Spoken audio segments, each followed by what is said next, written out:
જી નમસ્કાર, હું TR Jadav. TR એજ્યુકેશનમાં ફરીથી એક નવા વિડીયોમાં તમારું સ્વાગત છે મિત્રો. આ વિડીયોમાં વાત કરીશું જીએસઆરટીસી દ્વારા જે હેલ્પરની ભરતી આવી છે, જે નોન ટેકનિકલ સિલેબસ છે, તો તેના વિશે આ વિડીયોમાં ચર્ચા કરીશું મિત્રો. અને ગુજરાતનો જે ઇતિહાસ છે તેના આઈએમપી પ્રશ્નોની ચર્ચા પણ કરીશું. સ્ટેપ બાય સ્ટેપ આપણે એક વિડીયો બનાવતા રહીશું જે નોન ટેકનિકલ છે, જે જીકે તરીકે ઓળખવામાં આવે છે, અથવા તો સામાન્ય જ્ઞાન નોન ટેકનિકલ.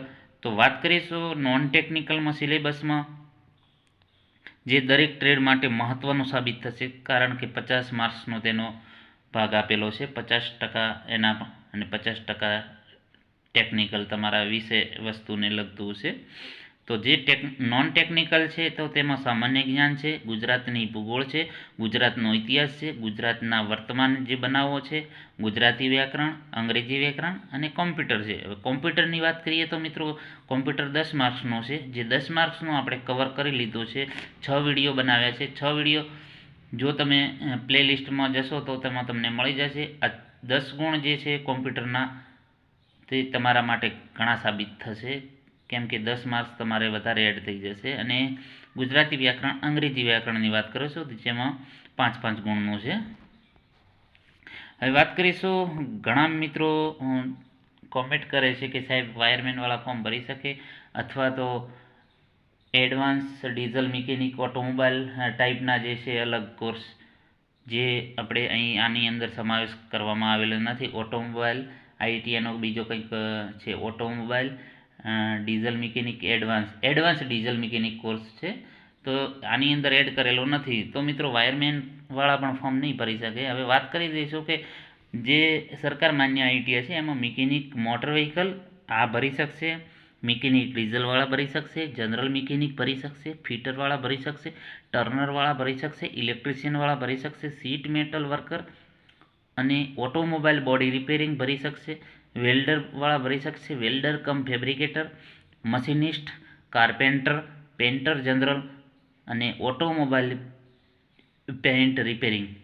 તો આ જે ટ્રેડવાળા છે, આની અંદર જે નોટિફિકેશનમાં સમાવેશ કરવામાં આવેલો છે એ લોકો ફોર્મ ભરી શકશે. ઉંમર તો તમને ખબર છે, 18 થી 35 વર્ષ. હવે વાત કરીશું સીધી ભરતી માટે જે નિયત કરેલ વેટેજ. ફરીથી આપણે એક વખત એની ચર્ચા કરી લઈએ, જે 100 માર્ક્સનો છે, જેમાં શૈક્ષણિક લાયકાત જે તમારા આઈટીઆઈના સર્ટિફિકેટ જે વેટેજ ગણવામાં આવશે 70 માર્ક્સનું છે. અને જેમાં વાત કરીશું લઘુત્તમ શૈક્ષણિક લાયકાત માટેનો, જે 55 માર્ક્સ તમારે આઈટીઆઈના, અને અગ્રતા માટે વધારાની શૈક્ષણિક લાયકાતના જે 15% તમારા એપ્રેન્ટિસ સર્ટિફિકેટના છે. અને ઓએમઆર પદ્ધતિ લેખિતના જે વેટેજ ગુણ છે 30, એના હિસાબે તમારું 100 ગુણનું પેપર બનશે અને તમારું મેરિટ તૈયાર થશે. પરંતુ એક ખાસ ધ્યાન રાખવાનું મિત્રો, જે તમારું આઈટીઆઈ અને એપ્રેન્ટિસ એના જે 70 માર્ક્સ છે, એમાંથી જે તમારા મેરિટના હિસાબે જ તમને ઓએમઆર માટે બોલાવવામાં આવશે. એ પણ તમારું મેરિટના હિસાબે તમને બોલાવવામાં આવશે. હવે ઓએમઆરની વાત કરીશું મિત્રો, જે ઓએમઆરની 100 માર્ક્સનું પેપર છે, જેમાં 50% તમારું ટેકનિકલ છે, 50% નોન ટેકનિકલ. આ વિડીયોમાં આપણે વાત કરીશું નોન ટેકનિકલ. જે નોન ટેકનિકલ, જેમાં વાત કરીશું સામાન્ય જ્ઞાન છે, ગુજરાતનો ઇતિહાસ છે, ગુજરાતની ભૂગોળ છે, વર્તમાન એટલે કે કરંટ અફેર્સ છે, ગુજરાતમાં શું નવું કંઈ નવા બનાવો બન્યા છે તેના વિશે, ગુજરાતી વ્યાકરણ છે, અંગ્રેજી વ્યાકરણ છે, કોમ્પ્યુટર છે. તો મિત્રો આજે છે તમારા 50 માર્ક્સ કવર થશે, તો એ પણ મહત્ત્વના છે, ઘણા તમને સાબિત થશે, તમારો મેરિટમાં ઘણા હેલ્પ કરશે. તો હવે વાત કરીશું કે નોન ટેકનિકલ સિલેબસમાં. તો નોન ટેકનિકલ સિલેબસ અહીં તમે જોઈ શકો છો, સામાન્ય જ્ઞાન, ગુજરાતનો ઇતિહાસ છે, ભૂગોળ છે, ગુજરાતના વર્તમાન બનાવો, જે ધોરણ 10 કક્ષાને સમકક્ષ હશે, જેના 30 માર્ક્સ છે. ગુજરાતી વ્યાકરણ ધોરણ 10 કક્ષાનું છે, 5 માર્ક્સ હશે. અંગ્રેજી વ્યાકરણ 10 માર્ક્સ ધોરણ 10 કક્ષાનું છે અને 5 માર્ક્સનું. એટલે ગુજરાતી અને અંગ્રેજી વ્યાકરણ બંને 10 માર્ક્સનું છે. એના પછી કોમ્પ્યુટર, તો કોમ્પ્યુટરના 10 માર્ક્સ છે મિત્રો. કોમ્પ્યુટરના ફરીથી તમને કહું છું કે કોમ્પ્યુટરના 6 વિડીયો બનાવેલા છે, જેમાં કુલ ટોટલ 300 પ્રશ્નો આપેલા છે. તો એ પણ તમારે માટે ઘણા હેલ્પફુલ થશે. જે 300 ક્વેશ્ચન તમે તૈયાર કરી લેશો તો તમને 8થી 9 ગુણ તમને આવી જશે, 10માંથી 10 પણ આવી જશે, એટલો આપણે ગેરંટી છે મિત્રો. તો આ જે છે તમારા 100 માર્ક્સની વાત કરીએ. હવે જે આપણે વાત કરીશું ગુજરાતનો ઇતિહાસ, તો ગુજરાતના ઇતિહાસના મોસ્ટ આઈએમપી પ્રશ્નો છે, તો તેની આ વિડીયોમાં ચર્ચા કરીશું. ચાલો મિત્રો, તો અહીં જોઈ શકો છો કે નીચે આપેલ વિધાનો પૈકી સાચા વિધાનો કયા છે? તો અહીં તમારે જે સાચા છે એ શોધવાના છે. તો કે જૂનાગઢ જિલ્લામાં આવેલ ભાલકા તીર્થ નામના સ્થળે ભગવાન શ્રી કૃષ્ણને એક ભારતી દ્વારા તીર મારવામાં આવ્યું છે કે જે તેમના મોતનું કારણ બન્યું. ભગવાન શ્રી કૃષ્ણએ હિરણ નદીના કાંઠે એકાંતમાં પોતાનો દેહ ત્યાગ કર્યો હતો. ઓપ્શન સી વિધાન એ અને બી બંને સાચા છે. ઓપ્શન જે ડી છે વિધાન એ અને બી બંને ખોટા છે. તો મિત્રો સાચો જવાબ છે કે ભગવાન શ્રી કૃષ્ણએ હિરણ નદીના કાંઠે એકાંતમાં પોતાનો દેહ ત્યાગ કર્યો હતો. તો સાચો જવાબ છે ઓપ્શન બી.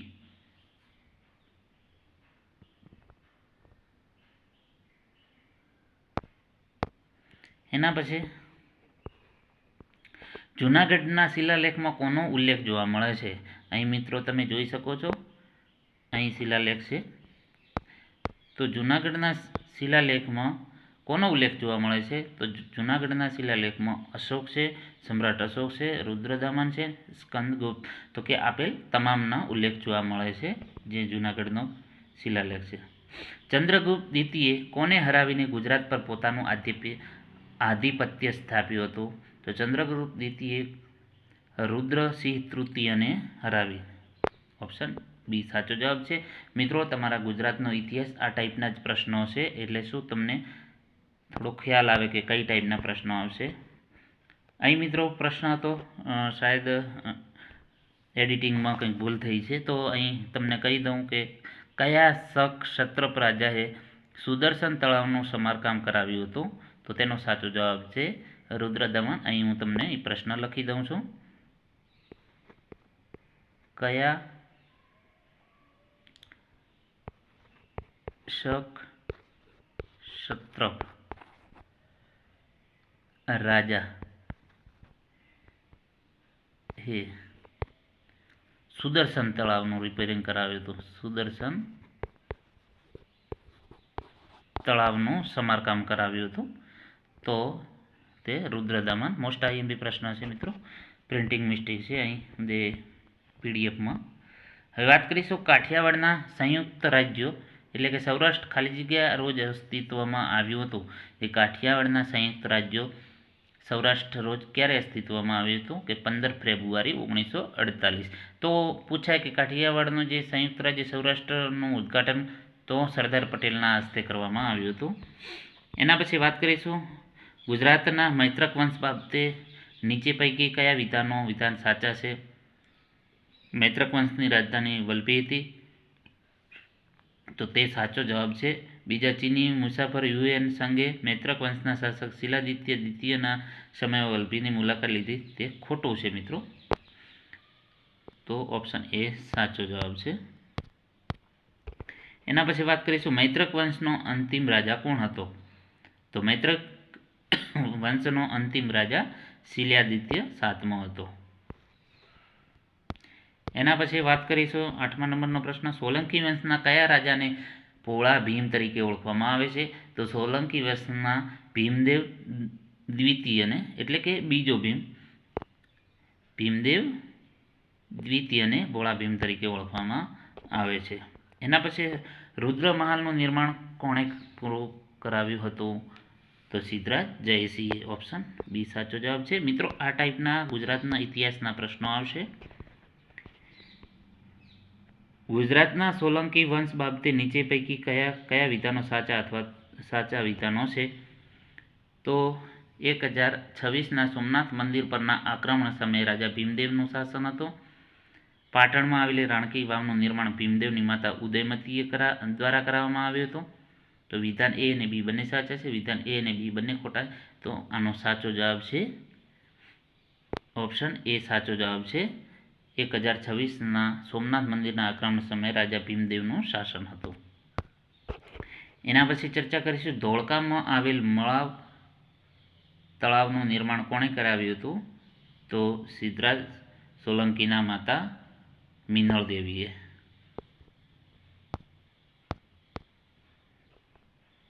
એમનો એક કહેવત છે કે ન્યાય જોવો હતો મલાવ તળાવ જોવો. એમાં એક વાર્તા આવે છે મિત્રો, એનો ઇતિહાસ છે કે જ્યારે મલાવ તળાવ બનાવવાનું હતું ત્યારે એક ડોશીમાં ત્યાં એમની ઝૂંપડી હતી. એ વખતે એમને ઘણું મિનળ દેવી અને બીજા રાજાએ સિદ્ધરાજ સોલંકીએ વાત કરી કે ભાઈ તારી ઝૂંપડી અહીંથી લઈ લે જેથી તળાવ મતલબ કે ગોળ બને વ્યવસ્થિત. તો એમણે ના પાડ્યો તો એમના માન રાખીને એમને ત્યાં રહેવા દીધા. એટલે ન્યાય જોવો હોય તો મલાવ તળાવ જુઓ એવું કહેવત છે મિત્રો. એના પછી વાત કરીશું જૈન મુનિ હેમચંદ્રાચાર્ય વ્યાકરણ ગ્રંથ સિદ્ધ હેમ શબ્દના શાસનની રચના કયા શાસકના સમયે ગાળા દરમિયાન કરી હતી? તો તેનો સાચો જવાબ છે ઓપ્શન બી, સિદ્ધરાજ જયસિંહના શાસનકાળ. એના પછી વાત કરીશું આરબ હુમલાખોરો દ્વારા ઈસવીસન 725માં નાશ કરાયા બાદ ઈસવીસન 1815માં સોમનાથ મંદિરનું પુનઃનિર્માણ કોણે કરાવ્યું હતું? તો તેનો સાચો જવાબ છે નાગભટ્ટ દ્વિતીય. નેક્સ્ટ, ધોળાવીરાનું ઉત્ખનન કરતા કોણ છે? તો તેનો સાચો જવાબ છે ઓપ્શન એ, R.S. બિષ્ટ. નેક્સ્ટ, સિંધુ સભ્યતાના અવશેષોમાંથી મળેલી નર્તિકાની મૂર્તિ કઈ ધાતુની છે? તો તેનો સાચો જવાબ છે ઓપ્શન બી, કાંસ્યુ. શ્યાયદવાદનો સિદ્ધાંત કયા ધર્મ સાથે સંકળાયેલો છે? તો તેનો સાચો જવાબ છે જૈન ધર્મ સાથે. એના પછી જૂનાગઢના શિલાલેખમાં નીચેના પૈકી કયા રાજ્યનો ઉલ્લેખ નથી? તો તેનો સાચો જવાબ છે ઓપ્શન એ, સમુદ્રગુપ્ત.